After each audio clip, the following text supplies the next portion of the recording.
আগের পর্বে আপনারা দেখেছিলেন আমরা যোধপুর থেকে মাউন্ট আবু পৌঁছেছি আর তারপর ঘুরে নিয়েছিলাম ব্রহ্মকুমারী, পিস পার্ক, আরাবল্লী পর্বতের উচ্চতম শৃঙ্গ গুরু শিখর।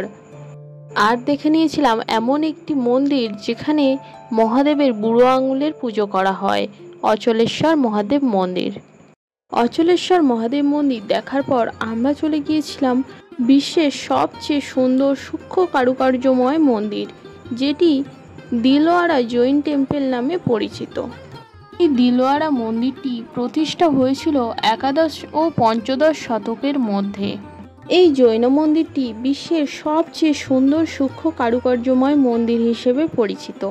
জৈনদের জন্য এই মন্দির সকাল 6টা থেকে সন্ধ্যে 6টা পর্যন্ত খোলা থাকলেও দর্শনার্থীদের জন্য কিন্তু বেলা 12টা থেকে বিকেল 4টে পর্যন্তই খোলা থাকে। এই জৈন মন্দিরটি দেখতে হলে আপনাদের অবশ্যই এখানে আসতে হবে, কারণ কোনোভাবেই এই মন্দিরের মধ্যে ফটো ভিডিও করা যায় না। কোনো ব্যাগ, মোবাইল, আদার্স যা কিছু আপনাদের কাছে থাকবে সব কিছুই বাইরে কাউন্টার আছে, ওখানে জমা রেখে ঢুকতে হবে। আর এখানে আসলে অবশ্যই একটু ভদ্র পোশাক পরে আসবেন, না হলে কিন্তু এখানে ঢুকতে দেওয়া হবে না। আপনারা যদি মাউন্ট আবুতে আসেন অবশ্যই এই মন্দিরটিতে আসবেন। খুব সুন্দর এই মন্দিরটি, যা ভাষায় প্রকাশ করা যাবে না। দিলওয়ারা জৈন টেম্পল দেখার পর আমরা চলে এসেছিলাম সোমনাথ মহাদেব মন্দিরে। এখানে মন্দিরের ভিতরে উপরে সিলিংয়ে যে পেন্টিংগুলো করা আছে এইগুলো আপনাদের সব থেকে বেশি নজর কাড়বে।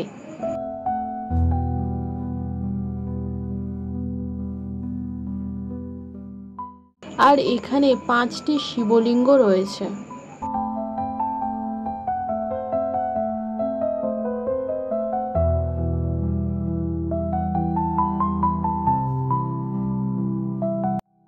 মন্দিরের ভিতরের দিকে আরও কিছু দেবদেবীর মূর্তি রয়েছে, যেগুলো আপনারা ঘুরে দেখে নেবেন। এখন আমরা এসেছি অর্বদা দেবীর মন্দিরে। এখানে ঢোকার পরেই এইরকম অনেক রাজস্থানী ড্রেস আপনারা ভাড়া পাবেন। আপনারা চাইলে এগুলো পরে ফটো ভিডিও করতে পারেন। পার হেড নেবে 50 টাকা। এই মন্দিরটিতে ওঠার জন্য আপনাদের 365টি খাঁড়ার সিঁড়ি রয়েছে, সেগুলো দিয়ে উঠতে হবে। এই অর্বুদা দেবীর মন্দিরটি একটি সতীপীঠ। মন্দিরটি যেহেতু পাহাড়ের উপরে অনেকটাই উঁচুতে অবস্থিত, তাই এর উপর উঠলে আপনারা পাখির চোখে শহরের দৃশ্য দেখতে পাবেন।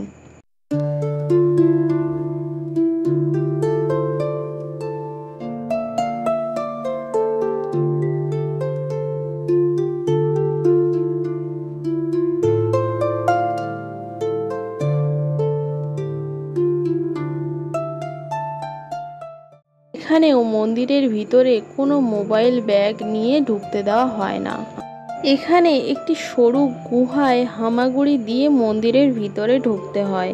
এই অর্বুদা দেবীকে আধার দেবীও বলা হয়।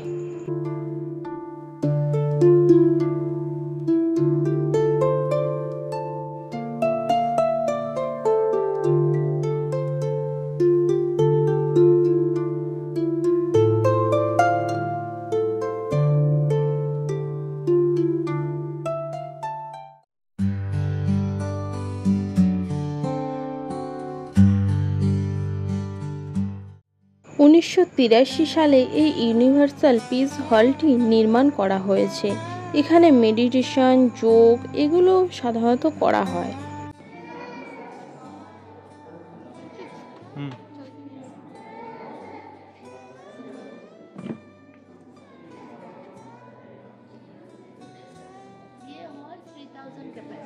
আচ্ছা,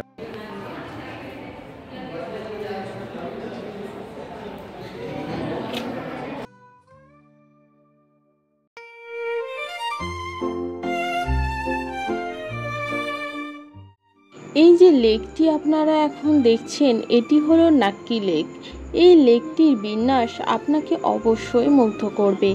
এখানে প্রচুর আইসক্রিমের দোকান আছে। আপনারা চাইলে লেকের পাশে বসে আইসক্রিম খেতে পারেন। তাছাড়া আরও অনেক খাবারের দোকান রয়েছে। আর সবথেকে আকর্ষিত হলো লেকের জলে বোটিং। আপনারা এখানে বোটিং করতে পারবেন। এখানে বিভিন্ন ধরনের রাইড রয়েছে, যেগুলো আপনারা এখান থেকে দেখে নিতে পারেন। চারিদিকে সবুজ পাহাড়ে ঘেরা এই লেকটি পর্যটকদের খুবই আকর্ষিত করে। আর এখান থেকে টোড রকটিকেও দেখা যাচ্ছে। আমরা যেহেতু দুজন ছিলাম, তাই প্যাডেল বোট রাইডটা নিয়েছিলাম।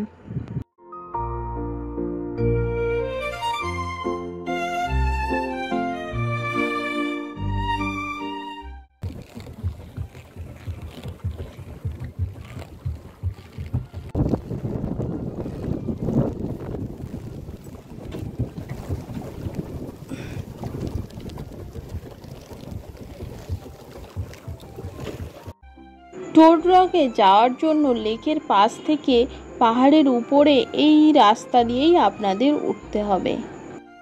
এখানে ওঠার যে সিঁড়িগুলো রয়েছে না, সেগুলোর অবস্থা কিন্তু খুবই খারাপ। আপনারা যদি আসেন তাহলে কিন্তু খুবই সাবধানে উঠবেন।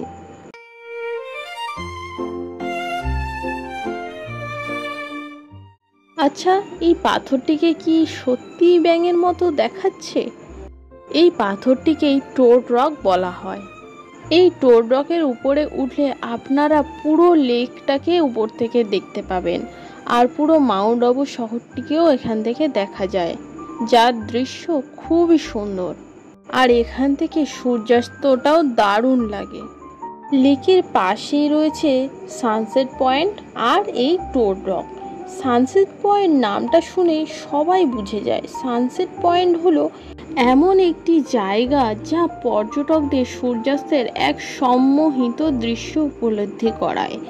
এই জায়গাটি হলো মাউন্ট আবুর সব থেকে জনপ্রিয় স্থানগুলির মধ্যে একটি।